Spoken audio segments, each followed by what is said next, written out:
So I recently did a piece on how the Supreme Court had decided not to pull the drug mifepristone from the shelves and take a drug that had been approved for decades off the market for no reason other than a certain group of people didn't like what it did.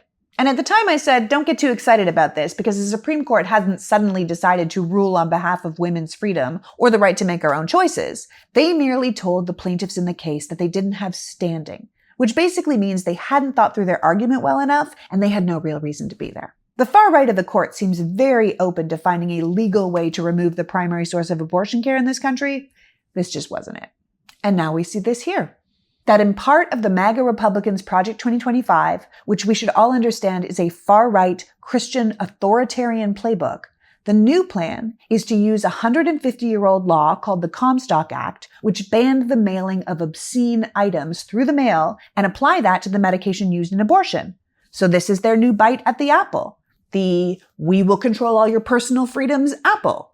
Banning the primary way this drug is distributed would essentially give these extremists their desired national abortion ban because the manufacturer wouldn't be able to use our mail system to ship the drug.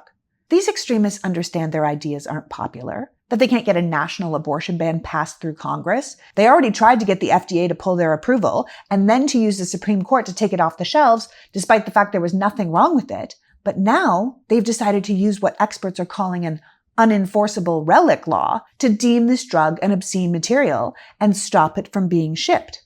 So this is easier. It's not even about abortion. It's about things that are obscene. And they see abortion as obscene. And they believe if they can get that argument all the way up to the Supreme Court, their right-wing, bought and paid for religious extremist allies will rule on their behalf. So yet again, here we are at a back door to what would essentially be a de facto national abortion ban, but without even having to have a fight in Congress. So their reps don't even have to take a hit. So if you think abortion care is safe in the blue states, it's not. These extremists, led by Trump's MAGA Republicans, are looking to take total control over our lives. They don't care about our freedom. They don't care how weird it is to use some archaic, arbitrary old law. They'll do whatever they have to take the power out of our hands and put it in their own. And they know they already have the court in their favor. They just need to bring them a better case. This is the future of our country if we don't wise up. These are their plans, and they'll work if we allow these monsters to have control.